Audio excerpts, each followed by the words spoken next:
Jesus heard that they had cast him out, and having found him, he said, "Do you believe in the Son of Man?"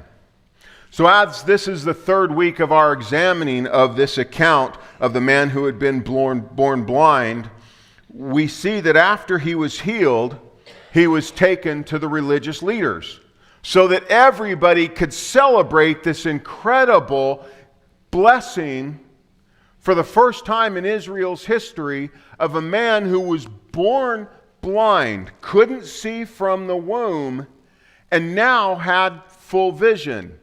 And so he's taken to the Pharisees and the Sadducees so that they can worship God, and they get mad at him.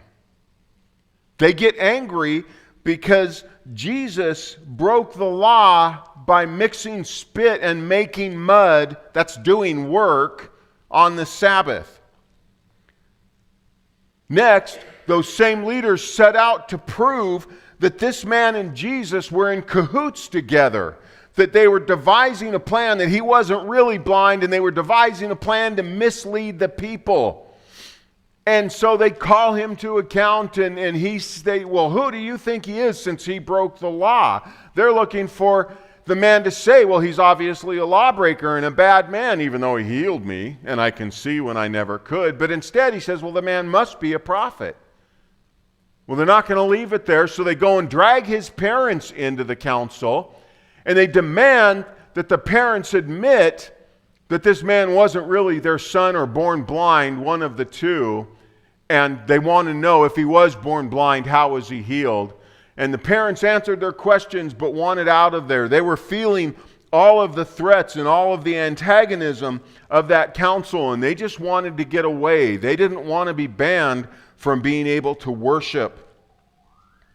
So they called the man back to testify again, and at the end of his testimony, we read that the man was done playing the game. He'd had enough.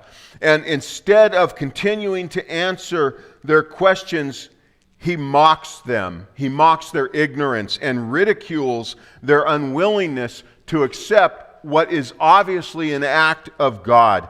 In retaliation, the Jewish leaders cast him from the temple, banned him from worship in the temple and in the synagogues. We don't know how, probably because he's divine, Jesus became aware that this man was excommunicated. And so he seeks the man out, and he finds him. And after finding him, they have a conversation that we're not privy to. At the end of that conversation, Jesus says, "Do you believe in the Son of Man?" Jesus wasn't asking an academic question here. He wasn't saying, do you believe in the concept that's found throughout the Old Testament of a Son of Man? And we know that because of the Greek word that Jesus used for the word that we translate as believe. It means to have faith in, to trust in, to be fully persuaded of the truth of a thing. So it's different necessarily than we might take the word believe. If you ask me if I believe in genetics, I'm going to say, yeah, I've never seen one. I just accept it as probably true. And there's so many things in our lives that we believe exists without really having faith in, like military intelligence. This believe is the same word that Paul uses in Romans chapter 10 when he says, if you confess with your mouth that Jesus is Lord and believe in your heart that God raised him from the dead, you will be saved. It's that innermost conviction is what Jesus is asking this man. Do you have the innermost conviction in the Son of Man? Are you willing to put your faith and trust in the Son of Man?